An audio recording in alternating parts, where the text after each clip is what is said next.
हजुर सबैजनालाई जय मसी। म भाइ रूपस राउत, हाल मलेसिया। सबैलाई थाहा भएकै कुरा हो।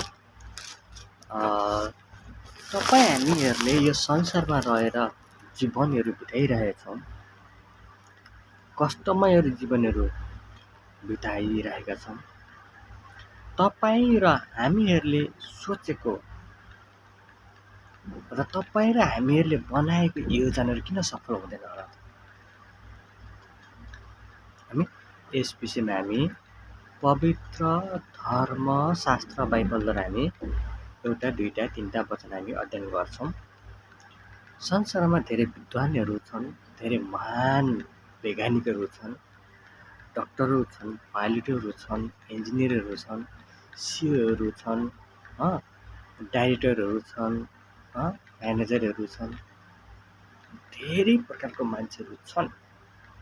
तर पनि उहाँहरूले सोचेको र उहाँहरूले बनाएको हरेक योजनाहरू भन्ने बित्तिकै त सफल हुँदैन। त्यो सफल नहुनुको मुख्य कारण के होला त? हामी पवित्र धर्मशास्त्र बाइबलले के बताइदिएको छ, हामी यस विषयमा हामी पवित्र धर्मशास्त्र बाइबलको वचन हामी अध्ययन गर्छौँ, दुई चारवटा है त। हामी उत्पत्ति 2:7 जमिनको माटोबाट रच्नुभयो र तिनको नाका पुवालमा जीवनको सास फुक्दिनु भयो र मानिस जिउँदो प्राणी बने। यहाँ मैले चाहिँ 7:1 पढेको छैन, पढ्छु म एकछिनमा। यहाँ हेर्ने किनभने जमिनको माटोबाट रच्नुभयो। जमिनको माटोबाट कसलाई रच्नुभयो त्यो बुझ्नको लागि मैले एक पढिनँ। अब एक पढ्छु है त। अनि परमप्रभु परमेश्वरले मान्छेलाई जमिनको माटोबाट बनाउनु भयो। परमप्रभु परमेश्वरले चाहिँ जमिनको माटोबाट के बनाउनु भएको रहेछ? मानिस। केबाट? मानिस। अनि नाकका पुवालमा जीवनको सास फुक्दिनु भयो, अनि मानिस के भए? जिउँदो प्राणी भए भनिएको छ। तर संसारमा धेरै तरिकाद्वारा त्यो मानिसहरू बन्यो भन्छ। तर पवित्र धर्मशास्त्र बाइबलले चाहिँ के भन्यो त? जमिनको माटोद्वारा त्यो मान्छेको अपूर्ण शरीर बनाउनु परमप्रभुले। अनि अनि फेरि मानिसको अपूर्ण शरीरमा फेरि उसको नाकको पालमा जीवनको सास फुक्दिनु भयो, अनि मानिस चाहिँ के भयो त? जीवित भयो भन्छ। अब एउटा कुरा,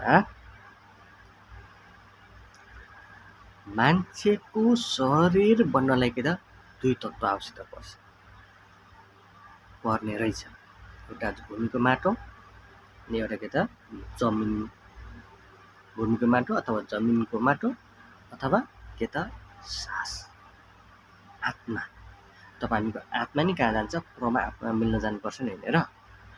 त्यो भएको कारणले संसारमा हेर्ने हो भने हरेक थोकको सुरु भएपछि के हुन्छ? त्यसको अन्त्य पनि हुन्छ। तपाईँहरू धानहरू रोपिन्छ, अनि त्यसलाई फेरि के गरिन्छ? गोडमेल गरिन्छ। अन्तिममा त्यो के हुन्छ?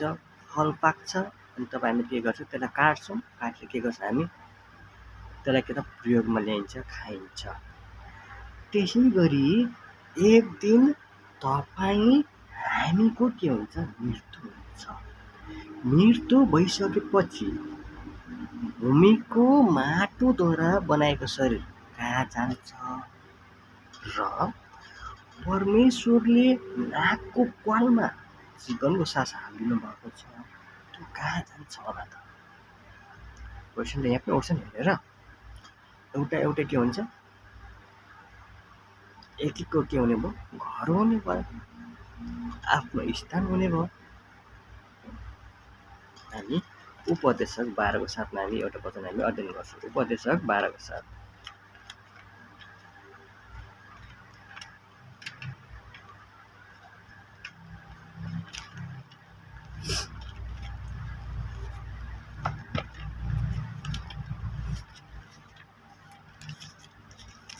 हितोपदेश पछाडि हो, हितोपदेश पछाडि हो, श्रेष्ठ गीत अगाडि हो, उपदेशक 12:7। तब माटो जस्तो थियो, माटो जस्तो थियो त्यस्तै पृथ्वीमा फक्रनेछ अनि आत्मा परमेश्वर कहाँ फर्कनेछ जसले त्यो दिनु भएको थियो। माटो जस्तो थियो, फेरि कहाँ माटीमै फर्किँदैछ। तपाईँ र हामीको मृत्यु पश्चाताप, तपाईँ हामीको शरीर केमा जाने रहेछ? माटोमै जाने रहेछ। जस्तो उदाहरणको लागि मेरो घर पोखरा छ, मैले काठमाडौँको टिकट काटेर म मेरो घर पुग्न सक्छु? सक्दिनँ। म आफ्नो घर पुग्नको लागि मैले के गर्नुपर्छ? पोखराकै टिकट काट्नुपर्छ। र त्यस्तै तपाईँ हामीको शरीर अघि केले बनेको थियो? माटोले बनेको थियो। तपाईँ हामीको मृत्यु पश्चाताप तपाईँ हामीको शरीर कहाँ जाने हो? माटोमै जाने हो। चाहे गाड होस्, चाहे फुल होस्, चाहे फ्याप होस्, चाहे जलोस्, त्यो मिसिन कहाँ जाने हो? माटोमै जाने हो। त आत्मा चाहिँ कहाँ जान्छ भन्नुभयो? परमेश्वर कहाँ।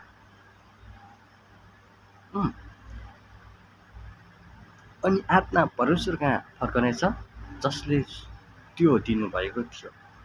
तपाईँ हामीको मृत्यु पश्चाताप तपाईँ हामीको आत्मा फेरि कहाँ जानेछ? परमेश्वर कहाँ माथि, कहाँ स्वर्गमा। त्यसो भए एउटा उदाहरण लिन्छु, मेरै उदाहरण लिन्छु। मैले कुनै अपराध गरेँ हो, मैले ठुलो जघन्य अपराध गरेँ। मैले गरेको गल्ती अनुसार मैले के भन्नुपर्छ? सजाय। मलाई कहाँ लगिन्छ? जेल घर लगिन्छ। अनि मलाई फेरि जेल घर लगिसकेपछि मेरो आफन्त, छरछिमेक, नल नातेदारहरू आएर भन्ने बित्तिकै जेल घरमा भेट्न सक्छन् त? मलाई भेट्न सक्दैनन्। त्यहाँ कानुनी प्रक्रियाहरू पनि हुन्छ। कानुनी प्रक्रियाहरू अपनाएर मात्र अनि मलाई के गर्छन्? भेट्न सक्छ। अनि म जेल घरभित्र छु। अनि मैले भनेको जस्तो मैले खाना पाउँछु? मैले भनेको जस्तो मैले लाउन पाउँछु? म भनेको जसरी म हिँड्न पाउँछु त? पाउँदिनँ। कहाँ छु म? जेल घरभित्र छु। मैले के गरेछु? पाप गरेछु। मैले पापको त के हुनुपर्छ? क्षमा हुनुपर्छ। जबसम्म क्षमा हुँदैन तबसम्म म जेल घरबाट के गर्न सक्दिनँ? निक्लिन सक्दिनँ। त्यसै कारणले तपाईँ हामी बसिरहेको पृथ्वी पनि के एउटा जेल घर हो। पापको क्षमा नपाएसम्म तपाईँहरू परमेश्वरको राज्य प्रवेश गर्न सक्दैन। त्यो कुराहरू चाहिँ यो कसरी चाहिँ हामी परमेश्वरको राज्य प्रवेश गर्न सकिँदैन भन्ने कुरा चाहिँ हामी अर्को भिडियोमा फेरि बुझाउने प्रयास गर्नेछु। प्रार्थनामा याद गरिदिनुहोस्। जय मसीह।